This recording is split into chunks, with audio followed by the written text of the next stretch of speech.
பூஜைக்கு வாங்கின பொரி இருந்தால் கண்டிப்பாக இந்த மாதிரி ஒரு முறையாவது செஞ்சு பாருங்கள். ரொம்பவே டேஸ்டியாக இருக்கும். அது மட்டும் இல்லாமல் குழந்தைங்கள்லாம் ரொம்ப ரொம்ப விரும்பி சாப்பிடுவாங்க. இதுக்கு நமக்கு ரொம்ப பொரியும் தேவைப்படாது. நான் இன்றைக்கி 1 கப் அளவுக்கு பொரி எடுத்து வச்சுருக்குறேங்க. பொரி நம்ம வாங்கி வச்சு கொஞ்ச நாள் ஆன உடனேயே நமத்து போயிடும்.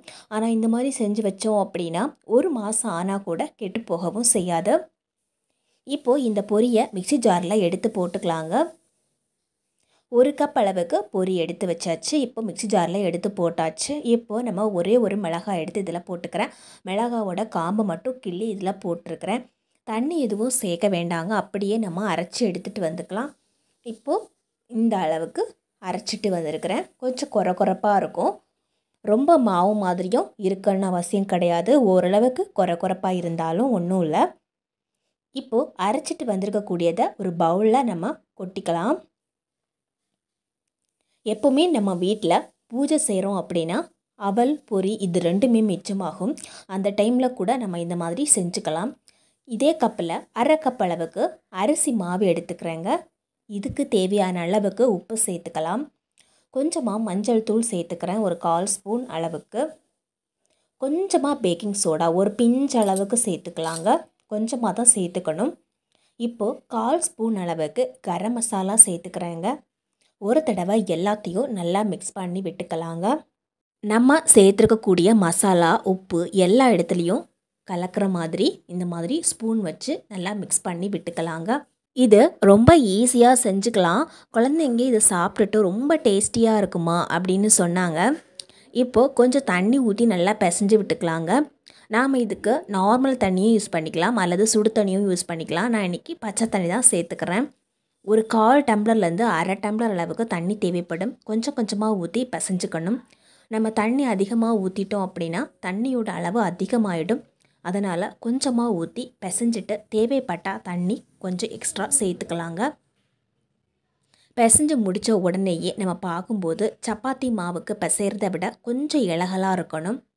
ரொம்ப டைட்டாகவும் இருக்க வேணாங்க. இந்த அளவுக்கு நமக்கு இலகலாக பிசைஞ்சு வச்சுக்கலாம். பிசைஞ்சு வச்சுட்டு உடனடியாகவே நம்ம செய்ய ஆரம்பிக்கலாங்க. இதுக்கு நம்ம டைம் எதுவும் கொடுக்க தேவை கிடையாது. கையில் கொஞ்சமாக எண்ணெயோ அல்லது தண்ணியோ நினச்சிட்டு அதுக்கப்புறமா சின்ன ஒரு உருண்டை எடுத்து இந்த மாதிரி எடுத்துக்கலாம்.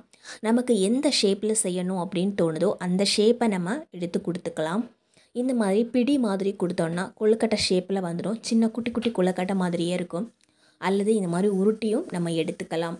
நமக்கு எந்த ஷேப் வேணுமோ அதில் நம்ம கொடுத்துக்கலாங்க. உங்களுக்கு வேறு மாதிரி தட்டையான ஷேப் வேணும் அப்படின்னா கீழே பரத்தி போட்டு நம்ம கட் பண்ணி கூட எடுத்துக்கலாம். நான் இன்றைக்கி இந்த மாதிரி ஷேப்பில் தான் எடுத்து வச்சுருக்கிறேன். இப்போ எண்ணெய் காய வச்சுருக்கிறேன். எண்ணெய் நல்லா சூடானதுக்கப்புறமா இதை இந்த மாதிரி போட்டுக்கலாங்க. செய்கிறது பார்த்திங்கன்னா ரொம்ப ஈஸி. சட்டுன்னு 5 நிமிஷத்துலேயே நம்ம செஞ்சு முடிச்சிடலாம். டீ போடுற டைம்லேயே செஞ்சு கொடுத்துடலாம் குழந்தைங்களுக்கு. இப்போது நல்லா பொரிஞ்சு வந்திருக்குது. இது பொரிஞ்சு முடிஞ்ச உடனேயே நான் உங்களுக்கு காமிக்கிறேன் இது எந்த அளவுக்கு கிறிஸ்பியாக இருக்குது அப்படின்னு. கடையில் வாங்கி கொடுக்கக்கூடிய குர்குரே சிப்ஸு இதெல்லாம் குழந்தைங்க ரொம்ப விரும்பி சாப்பிடுவாங்க. நாம் இப்போ செஞ்சுருக்கக்கூடியதும் பார்த்திங்கன்னா அதே மாதிரி ஒரு டேஸ்ட்டில் தான் வரும். ரொம்ப கிறிஸ்பியாகவும் இருக்கும். வீட்லேயே செய்கிறதால ஒரு ஹெல்த்தியான ஒரு ஸ்நாக்ஸாகவும் இருக்குங்க. இப்போ எந்த அளவுக்கு நல்லா பொரிஞ்சு வந்திருக்குது. நான் இப்போ செஞ்சதை 2 ஸ்டெப்ஸாக நான் பொரித்து எடுத்துகிட்டு வந்திருக்கிறேன். இப்போ ஒரு ஸ்டெப் முடிஞ்சது. அதுக்கப்புறமா இன்னும் கொஞ்சம் இந்த மாதிரி உருட்டி போட்டிருக்கிறாங்க. இப்போது அடுத்த ஸ்டெப் எண்ணெய் சூடான உடனேயே இந்த மாதிரி போட்டு எடுத்துக்கலாம். நமக்கு டீ போடுற டைம்லேயே இந்த மாதிரி பொரித்து எடுத்து கொடுத்தோன்னா ரொம்ப விரும்பி சாப்பிடுவாங்க குழந்தைங்க. அதே மாதிரி நம்ம இதை பொரித்து எடுத்து வச்சுட்டு ஒரு பாக்ஸில் ஸ்டோர் பண்ணி வச்சுருந்தோம் அப்படின்னா 1 மாதம் ஆனால் கூட கெட்டு போகாது. தட்டில் இந்த மாதிரி போடும்போது ரொம்ப படப்படான்னு இந்த மாதிரி சத்தம் கேட்குது பாருங்கள். அதே மாதிரி இதை உடச்சி பார்க்கும்போது பார்த்திங்கன்னா ஹோல்ஸ் தெரியும். உள்ளே பார்த்திங்கன்னா மணமனாக இருக்காது. உள்ளே நம்ம பிச்சு பார்த்தா கூட ரொம்ப கிறிஸ்பியாக உள்ளே நிறைய ஹோல்ஸ் மாதிரி தெரியுது பாருங்கள். இந்த மாதிரி தான் இருக்கும் பார்க்குறதுக்கு.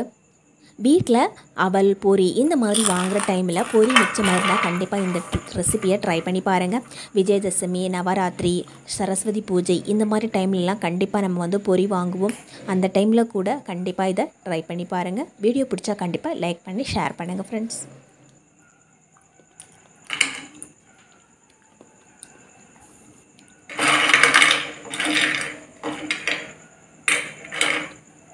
அடேங்கப்பா! இந்த ஒரு விஷயம் தெரியாமல் மணிக்கணக்காக நம்ம கிச்சனில் எவ்வளோ நேரம் கஷ்டப்பட்டோம் அப்படின்னு நம்ம நினைப்போங்க. நம்ம கிட்ட இருக்கக்கூடிய ஒரு சீவல் மட்டும் போதுங்க, ரொம்ப எளிமையாக நாம் இதை செஞ்சு முடிச்சிடலாம். பண்டிகை காலங்களில் நம்ம அதிக நேரம் எடுத்து ஸ்நாக்ஸ் செஞ்சு வச்சா கூட ரொம்ப நாளுக்கு அது தாங்காது. ஆனால் இது பார்த்திங்கன்னா ஒரு மாதம் ஆனால் கூட கெட்டு போகாது. இப்போ நம்ம ஒரு பவுல் எடுத்துக்கலாம். இதில் 1½ கப் அளவுக்கு கடலை மாவு எடுத்துக்கலாம். ஒரு பிஞ்ச் அளவுக்கு சோடா உப்பு சேர்த்துக்கலாம். ஆப்ப சோடா தான் சொல்கிறேன், ஒரு பிஞ்சுக்கு போட்டால் போதும். 1/4 ஸ்பூனுக்கு உப்பு சேர்த்துக்கலாங்க. இப்போது எல்லாத்தையும் சேர்த்ததுக்கு அப்புறமா நம்ம ஒரு 1/4 கப் அளவுக்கு தண்ணி சேர்த்துக்கலாம். தண்ணி சேர்த்துட்டு நம்ம ஒரு முறை எல்லாத்தையும் நல்லா மிக்ஸ் பண்ணி விட்டுக்கலாங்க.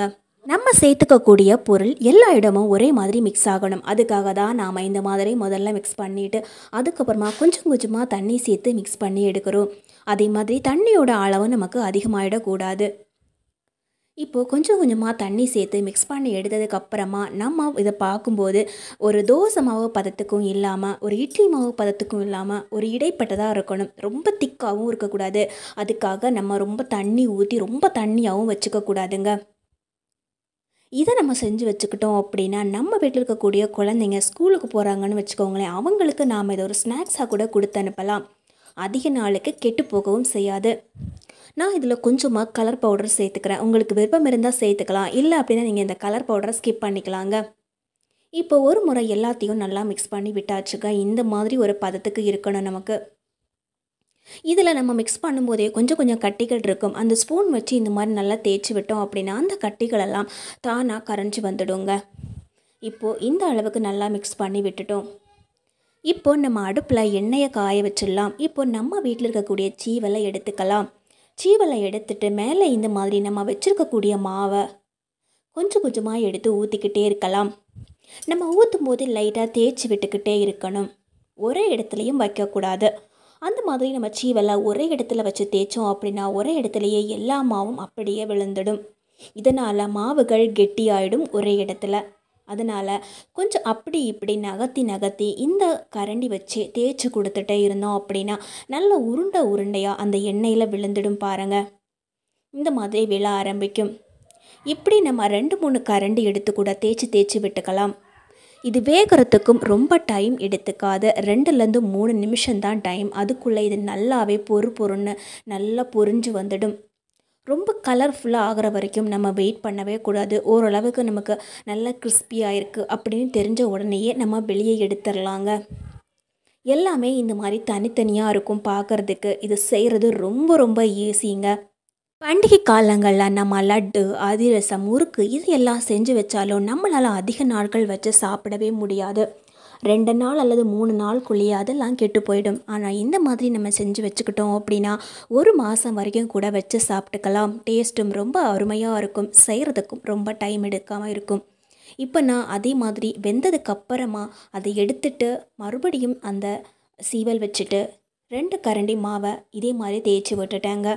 இதையும் இந்த மாதிரி நல்லா வேக வச்சு எடுத்துக்கலாம். இப்போ நம்ம பேனில் கொஞ்சமாக நெய் சேர்த்துக்கலாம். அல்லது அதே பேனில் அப்படியே கூட கொஞ்சம் முந்திரி பருப்பை போட்டு இந்த மாதிரி வறுத்து எடுத்துக்கலாம். அதில் இருக்கக்கூடிய ஆயிலே போதுமானதாக இருக்கும். உங்களுக்கு தேவைப்பட்டால் கொஞ்சம் நெய் கூட சேர்த்து வறுத்து எடுத்துக்கலாங்க. முந்திரி பருப்புக்கு பதிலாக கட் பண்ணி வச்சுக்கக்கூடிய தேங்காய்களை கூட போட்டுக்கலாம். அதுவும் டேஸ்ட்டு நல்லா இருக்கும். இப்போ நம்ம ஒரு பாத்திரம் வச்சுக்கலாங்க. இந்த பாத்திரம் நல்லா சூடானதுக்கப்புறமா 1/2 டம்ளர் அளவுக்கு தண்ணி சேர்த்துக்கலாங்க. இந்த தண்ணி ஓரளவுக்கு நல்லா கொதிக்கும்போது இதே பவுலில் 1/2 கப் அளவுக்கு நம்ம சீனி சேர்த்துக்கலாம். இதுக்கு பதிலாக வெல்லம் கூட சேர்த்துக்கலாங்க. நான் இன்றைக்கி சீனி தான் சேர்த்துக்கிறேன். இப்போ நம்ம ஒரு ஏலக்காவை இந்த மாதிரி பிளந்து அதில் போட்டுக்கலாம். அப்போ தான் அதில் இருக்கக்கூடிய வாசனை எல்லாம் அந்த தண்ணியில் இறங்கும். நல்லா வெந்ததுக்கப்புறமா இந்த ஏலக்காயை நம்ம வெளியே எடுத்து தூர போட்டுடலாம். ஏலக்காய் பவுடர் இருந்தால் ஏலக்காய் பவுடர் சேர்த்துக்கலாம். இப்போ சீனியை இந்த மாதிரி நல்லா கரைச்சி எடுத்துக்கலாம். இது ரொம்ப பாகுபதம் அப்படியெல்லாம் பார்க்கணுன்னு அவசியம் கிடையாது. லைட்டாக ஒட்டுற மாதிரி இருந்தாவே போதும். நம்ம தீயை ஆஃப் பண்ணிக்கலாங்க. இப்போ லைட்டாக ஒட்டுற மாதிரியே இருக்குது. நான் தீயை ஆஃப் பண்ணிக்கிட்டேன். இப்போ நம்ம பொரித்து எடுத்துகிட்டு வந்தது எல்லாத்தையும் ஒரு பவுலில் போட்டுக்கலாங்க. பார்க்குறதுக்கே ரொம்ப அட்ராக்டிவாக இருக்கும். அதே சமயத்தில் நம்ம வீட்டிலையே செய்யக்கூடிய ஒரு ஹெல்த்தியான ஸ்நாக்ஸாகவும் இருக்குங்க. இதில் சின்ன சின்ன கட்டிகள் இருந்தது அப்படின்னா கையில் வச்சு இந்த மாதிரி உடச்சி விட்டுக்கலாம். மேக்ஸிமம் எல்லாமே தனித்தனியாக தான் இருக்கும். 1-2 நமக்கு ஒட்டிக்கிட்டு இருந்தாலும் அதையும் நம்ம பிரித்து விட்டுக்கலாம். நம்ம வச்சுருக்கக்கூடிய அந்த சீனியை அப்படியே கரைச்சி இதில் ஊற்றிக்கலாங்க. இப்போ நம்ம வறுத்து வச்சுருக்கக்கூடிய முந்திரி பருப்பையும் இதில் சேர்த்துக்கிட்டு இந்த மாதிரி ஒரு முறை நல்லா கிளறி விட்டுக்கலாங்க. இதில் கிளறும் போதே உங்களுக்கு இனிப்பு கரெக்டாக இருக்கான்னு நீங்கள் செக் பண்ணிக்கலாம். இன்னும் கொஞ்சம் இனிப்பு தேவைப்படுது அப்படின்னா வெறுமனே சுகரை மட்டும் இதில் கொஞ்சமாக எடுத்து போட்டு மிக்ஸ் பண்ணிக்கோங்க. அதுவும் நல்லா இருக்குங்க. ஆனால் பைனி காய்ச்சி ஊற்றுனோன்னா நல்லாயிருக்கும். இனிப்பு தேவைப்பட்டது அப்படின்னா சும்மா சுகரை மட்டும் நம்ம தூவி விட்டுக்கலாம். இப்போ கொஞ்சமாக வறுத்த கடலை பருப்பு சேர்த்துக்கிறேன். கொஞ்சமாக அவல் சேர்த்துக்கலாம். அதே மாதிரி நல்ல கிறிஸ்பியாக இருக்கக்கூடிய பொரி சேர்த்துக்கிறேன் 1 கப் அளவுக்கு. இப்போ எல்லாத்தையும் ஒரு முறை நல்லா மிக்ஸ் பண்ணி விட்டுக்கலாம். நாம் ஏன் கடைசியாக இதை சேர்த்துக்கிட்டோம் அப்படின்னா அப்போ தான் இது 1 மாதம் ஆனாலும் கெட்டு போகாமல் கிறிஸ்பியாக இருக்கும். முதல்லையே நம்ம அந்த சீனி பாகு கூட சேர்த்துக்கிட்டோம் அப்படின்னா எல்லாம் ஒன்றோடு ஒன்றா ஜாயின் ஆகிடும். நம்ம முதல்ல அது கூட மட்டும் மிக்ஸ் பண்ணி விட்டோம் அப்படின்னா அந்த உருண்டையாக இருக்கக்கூடியது மட்டும் சீனி பாகை நல்லா அப்சர்வ் பண்ணிடும். இதனால் எல்லாமே தனித்தனியாக இருக்குங்க. கண்டிப்பாக இந்த ரெசிபியை ஒரு முறை ட்ரை பண்ணி பாருங்கள். ரொம்ப டேஸ்ட்டாக இருக்கும். நான் எங்கள் வீட்டில் செஞ்ச உடனே 10 நிமிஷத்துலேயே எல்லாம் காலி பண்ணிட்டாங்க. சரி, மறுநாள் வச்சு குழந்தைங்களுக்கு கொடுக்கலாம், ஸ்நாக்ஸாக கூட கொடுத்து அனுப்பலாம் அப்படின்னு நினச்சிட்டு இருந்தேன். ஆனால் செஞ்சு முடித்த உடனே காலி பண்ணிட்டாங்க. ரொம்ப டேஸ்ட்டாக இருந்ததுமா அப்படின்னும் சொன்னாங்க. வீட்டில் மக்காச்சோளம் நம்ம அடிக்கடி வாங்குவோம் அப்படின்னா கண்டிப்பாக இந்த மாதிரி ரெசிபியை ட்ரை பண்ணி பாருங்கள். கண்டிப்பாக ஒரு முறை ட்ரை பண்ணிங்கன்னா அடுத்தடுத்து இந்த மாதிரி தான் மக்காச்சோளத்தை வாங்கி நம்ம இப்படி தான் செஞ்சு சாப்பிடுவோம். ரொம்பவே அருமையாக ரொம்ப டேஸ்டியாக இருக்குங்க. குழந்தைங்கள்லாம் பார்த்திங்கன்னா செஞ்சு வச்ச உடனேயே தட்டே காலி பண்ணிவிடுவாங்க. இதுக்காக நம்ம பச்சையாக வாங்கின மக்காச்சோளமும் எடுத்துக்கலாம். அல்லது நம்ம ஏற்கனவே வேக வச்ச மக்காச்சோளம் தான் கடையிலேருந்து வாங்கியிருக்கிறோம் அப்படின்னா அந்த மக்காச்சோளமும் நம்ம யூஸ் பண்ணிக்கலாம். இப்போது நான் வச்சுக்கக்கூடிய இந்த மக்காச்சோளம் பார்த்திங்கன்னா நான் ஏற்கனவே கடையிலேருந்து வேக வச்ச மக்காச்சோளம் தான் வாங்கிட்டு வந்திருக்கிறேன். இதில் 2 மக்காச்சோளம் இந்த மாதிரி எடுத்து வச்சுருக்கிறேன். மேலே இருக்கக்கூடிய அந்த தோலெல்லாம் இந்த மாதிரி நம்ம உரிச்சு எடுத்துக்கலாம். அதே மாதிரி உள்ளே பார்த்திங்கன்னா நைஸாக நூல் மாதிரி ஒன்று இருக்கும் இல்லைங்களா, அதையும் நம்ம வெளியே எடுத்துடலாங்க. மக்காச்சோளத்தில் பார்த்திங்கன்னா நிறைய சக்திகள் இருக்கு. இதனால் குழந்தைங்கள்லாம் ரொம்ப விரும்பி சாப்பிடக்கூடிய ஒன்று இந்த மக்காச்சோளம். ஆனால் மக்காச்சோளத்தை வெறுமனே நம்ம சாப்பிட்றதுக்கு பதிலாக ரொம்ப டேஸ்டியாக இந்த மாதிரி ட்ரை பண்ணி பாருங்கள். இப்போது மக்காச்சோளத்தை இந்த மாதிரி 2ஆக உடச்சி எடுத்ததுக்கப்புறமா அதில் இருக்கக்கூடிய அந்த சோளம்லாம் நம்ம தனித்தனியாக எடுக்கணும். ஆனால் ஒன்றுன்னா எடுக்கிறது ரொம்ப கஷ்டமாக இருக்கும். ஸோ என்ன பண்ணலாம் அப்படின்னா ஒரு கத்தி வச்சு இந்த மாதிரி எடுத்தோன்னா ரொம்ப அழகாக வரும் பாருங்கள். மக்காச்சோளமே பார்த்திங்கன்னா லேயர் பை லேயராக தான் இருக்கும். ஒவ்வொரு லேயரும் நம்ம ஒரு லேயர் எடுத்தோம் அப்படின்னா அது ஃபுல்லாக மொத்தமாக வரும் பாருங்கள். அதேமாதிரி ஒவ்வொரு லேயரையிலையும் இந்த மாதிரி கத்தி வச்சு லைட்டாக இந்த மாதிரி எடுத்து விட்டாவே மொத்தமாக கீழே விழுந்துடும். நம்ம ஒன்றா எடுக்கிறதா இருந்தாலும் எடுக்கலாம். அதுக்கு ரொம்ப டைம் எடுத்துக்கும். கத்தி வச்சு எடுத்தோம் அப்படின்னா 2 சோளத்தையே 2 நிமிஷத்துலேயே எடுத்து அழகாக இந்த மாதிரி முடிச்சுக்கலாங்க. இந்த மாதிரி நீளமாக வந்தாலும் பரவாயில்ல, இல்லை ஒன்றுனா வருது அப்படின்னா அப்படி கூட எடுத்து வச்சுக்கலாங்க. இப்போவே பார்க்குறதுக்கு இவ்வளோ அழகாக இருக்குது. சில டைமில் பார்த்திங்கன்னா நம்ம கொஞ்சம் நிறைய மக்காச்சோளம் வாங்கிட்டு வந்திருப்போம். ஆனால் நமக்கு வேக வச்ச மக்காச்சோளமே கொஞ்சம் மீந்தி போயிருக்கு அப்படின்னா கூட இந்த மாதிரி செஞ்சுக்கலாம். இதே மாதிரி வேக வைக்காத மக்காச்சோளம் வாங்கிட்டு வந்தாலும் இதே மெத்தடில் தாங்க செஞ்சு எடுக்கணும். இப்போ நம்ம ஒரு பாத்திரத்தில் கொஞ்சம் தண்ணி வச்சுக்கலாங்க. தண்ணி நல்லா சூடானதுக்கப்புறமா நம்ம எடுத்து வச்சுக்கக்கூடிய இந்த சோளத்தை எல்லாம் அந்த தண்ணியில் போட்டுக்கலாங்க. இது வேகும்போதே நம்ம இதுக்கு தேவையான அளவுக்கு உப்பு சேர்த்துக்கலாங்க. இது ஏற்கனவே நல்ல எல்லோ கலரில் தான் இருக்கும். இருந்தாலும் இது கூட கொஞ்சம் மஞ்சள் தூள் சேர்த்துக்கலாம். நல்லா கலர்ஃபுல்லாக வரணும் அப்படிங்கிறதுக்காக தான் சேர்த்துக்கிறோம். நம்ம ஏற்கனவே வேக வச்ச மக்காச்சோளம் வாங்கிட்டு வந்தோன்னா இந்த மெத்தடில் செய்யும்போது நல்லா சாஃப்டாக வந்துடும். அதே மாதிரி வேகாத மக்காச்சோளத்தை இந்த மாதிரி தண்ணியில் போட்டாலும் நல்லா வெந்து கிடைக்கும். வேகிறதுக்கு ரொம்ப டைம் எடுத்துக்காது. ஒரு 5லேருந்து 10 நிமிஷத்துக்குள்ளேயே வெந்துடுங்க. இந்த மாதிரி நல்லா கொதி வந்ததுக்கப்புறமா கரண்டியில் எடுத்து இந்த மாதிரி நம்ம செக் பண்ணி பார்க்கலாம். இந்த மக்காச்சோளம் வெந்திருக்குதா அப்படின்னு நம்ம வாயில் போட்டு பார்த்தாவே நமக்கு தெரிஞ்சிடும். ரொம்ப சாஃப்டாக இருக்குது அப்படின்னா மக்காச்சோளம் வெந்துடுச்சுன்னு அர்த்தம். அந்த டைமில் நம்ம ஃப்ளேமை ஆஃப் பண்ணிக்கலாங்க. இப்போ இது வெந்துட்டு இருக்கட்டும். இப்போது நம்ம ஒரு பவுல் எடுத்துக்கலாங்க. இதில் 1 ஸ்பூனுக்கு கடலை மாவு எடுத்து வைக்கிறேங்க. அதே மாதிரி 1 ஸ்பூனுக்கு அரிசி மாவு எடுத்து வைக்கிறேங்க. இப்போ 1 ஸ்பூனுக்கு கார்ன்ஃப்ளவர் சோள மாவு இருக்கு இல்லைங்களா, அந்த சோள மாவு எடுத்துக்கலாம். அல்லது 1 ஸ்பூனுக்கு மைதா மாவு எடுத்துக்கலாங்க. இப்போ இதில் கொஞ்சம் தண்ணி சேர்த்துக்கலாம். ஒரு 1/4 டம்ளர் அளவுக்கு தண்ணி சேர்த்துட்டு ஸ்பூன் வச்சு இந்த மாதிரி நல்லா மிக்ஸ் பண்ணி விட்டுக்கலாங்க. ஏற்கனவே நம்ம சோளம் வேக வைக்கும் போதே உப்பு சேர்த்துருந்தோம். இந்த மாவுலேயும் கொஞ்சம் உப்பு சேர்த்துக்கோங்க. ஒரு சிட்டிகை அளவுக்கு உப்பு சேர்த்தா போதும். இப்போது இன்னும் கொஞ்சம் தண்ணி சேர்த்து இந்த மாதிரி இட்லி மாவு பதத்துக்கு இந்த மாவையை நல்லா கொஞ்சம் கூட கட்டி இல்லாமல் கரைச்சி எடுத்துக்கலாங்க. நம்ம ஏற்கனவே வேக வச்சுருக்கக்கூடிய மக்காச்சோளம் நல்லா வெந்துடுச்சு. அதுக்கப்புறமா தண்ணியில் இந்த மாதிரி நல்லா வடிகட்டி எடுத்து வச்சுக்கலாம். தண்ணி எதுவும் இல்லாத மாதிரி நமக்கு வரணும். ஒரு ஜல்லடையில் இந்த மாதிரி போட்டு 1 நிமிஷம் வச்சா போதும். அதுக்கப்புறமா நம்ம எடுத்து வச்சுருக்கக்கூடிய இந்த மக்காச்சோளத்தை இந்த மாவில் இந்த மாதிரி கொட்டிக்கலாங்க. இந்த மக்காச்சோளத்துலேயும் லைட்டாக ஈரப்பதம் இருக்கும். அதனால் மாவில் நம்ம அதிகப்படியான தண்ணி சேர்த்துக்கக்கூடாது. இப்போது நம்ம எல்லாத்தையும் நல்லா மிக்ஸ் பண்ணி விட்டுக்கலாங்க. மிக்ஸ் பண்ணும்போதே நம்ம உப்பு இருக்கா அப்படின்னு மாவை தொட்டு பார்த்து செக் பண்ணிக்கலாம். ஒருவேளை உங்களுக்கு உப்பு கம்மியாக இருக்குது அப்படின்னு நினச்சிங்கன்னா உப்பு சேர்த்துக்கலாங்க. அதே மாதிரி மிக்ஸ் பண்ணும்போதும் மாவு ரொம்ப தண்ணியாக இருக்குது, ரொம்ப தண்ணி அதிகமாக ஊற்றிட்டீங்க அப்படின்னு ஃபீல் பண்ணிங்கன்னா இன்னும் கொஞ்சம் அரிசி மாவு சேர்த்துக்கலாங்க. இப்போ இந்த மாதிரி வரணும் பாருங்கள். இந்த மாதிரி கொஞ்சம் தண்ணி கம்மியாக நமக்கு வரணும். அவ்வளோதான். நல்லா மிக்ஸ் பண்ணி எடுத்து வச்சுக்கலாம். இப்போ நம்ம எண்ணெய் காய வச்சுக்கலாங்க. எண்ணெய் நல்லா காஞ்சதுக்கப்புறமா கை வச்சு இந்த மாதிரி எடுத்து போடணும். நம்ம ஸ்பூனில் ஒரேடியாக எடுத்து போட்டோம் அப்படின்னா ஒரே இடத்துல அப்படியே கெட்டியாகிடும். கை வச்சு இந்த மாதிரி பிரித்து போட்டோம் அப்படின்னா அங்கங்கே பிரிஞ்ச மாதிரியே விழுந்துடும். கெட்டி ஆனாலும் பிரச்சனை இல்லை. நம்ம கரண்டி வச்சு இந்த மாதிரி கிளறும்போது என்ன ஆகும் அப்படின்னா அது தனித்தனியாக ஸ்ப்ளிட் ஆக ஆரம்பிக்கும். இது நல்லா மொறுன்னு ஃப்ரை ஆகிறதுக்கு ஒரு 2 நிமிஷம் எடுத்துக்கோங்க. ஏற்கனவே மக்காச்சோளம் நல்லா வெந்திருக்கும். நம்ம இந்த மாதிரி கோட் பண்ணி ஃப்ரை பண்ணுறதால டேஸ்ட்டு ரொம்ப அருமையாக இருக்குங்க. ஹோட்டலெல்லாம் வாங்கி சாப்பிட்றத விட ரொம்ப ஹெல்த்தியாகவும் இருக்கும். கடையில் போய் நம்ம இந்த மாதிரி ஒரு சாட் மிக்ஸ் வாங்கணும் அப்படின்னா ரொம்ப விலை கொடுத்து வாங்க வேண்டியிருக்கும். ஆனால் இது பார்த்திங்கன்னா நம்ம வீட்டிலையே ரொம்ப ஈஸியாக எல்லாருக்கும் பிடிக்கிற மாதிரி செஞ்சுக்கலாம். இப்போ இது எவ்வளோ கிறிஸ்பியாக இருக்குது அப்படின்னு பாருங்கள். நல்லா ஃப்ரை பண்ணதுக்கப்புறமா ஒரு பாத்திரத்தில் எடுத்து போட்டிருக்கிறேன்.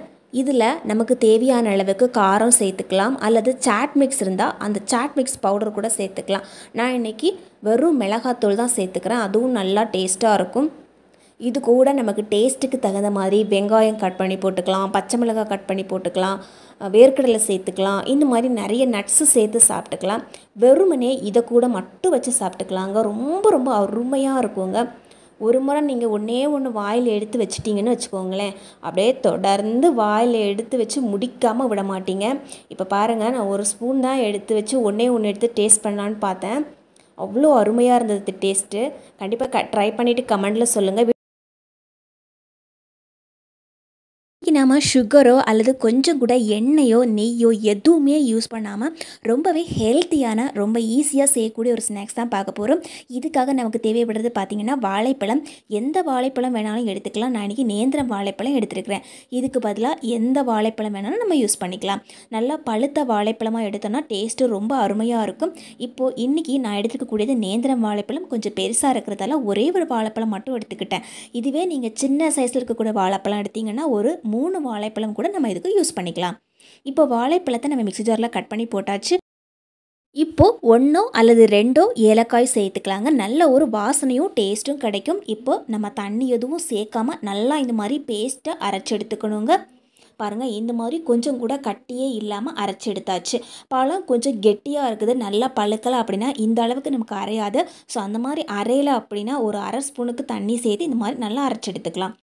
இப்போது ஒரு பாத்திரத்தை நம்ம அடுப்பில் வச்சுக்கலாம். இப்போ ஒரே ஒரு கப் எடுத்து அந்த கப்பில் முழு கப்பு நிறைய நம்ம வெல்லம் சேர்த்துக்கலாம், அல்லது நாட்டு சர்க்கரை சேர்த்துக்கலாம், அல்லது சீனி கூட சேர்த்துக்கலாம். நான் இன்றைக்கி சுகர் சேர்த்துக்கல. அதுக்கு பதிலாக இந்த மாதிரி நாட்டு சர்க்கரையோ வெல்லமோ சேர்த்துக்கலாம். இப்போ நம்ம எந்த கப்பில் வெல்லம் எடுத்தோமோ அதே கப்பில் அரை கப் அளவுக்கு தண்ணி சேர்த்துட்டு நல்லா இந்த மாதிரி கொதிக்க வச்சுக்கலாங்க. இந்த மாதிரி நம்ம கொதிக்க வைக்கும்போது அந்த வெல்லம் ஃபுல்லாக இதுலேயே நல்லா கரைஞ்சி வந்துடும்.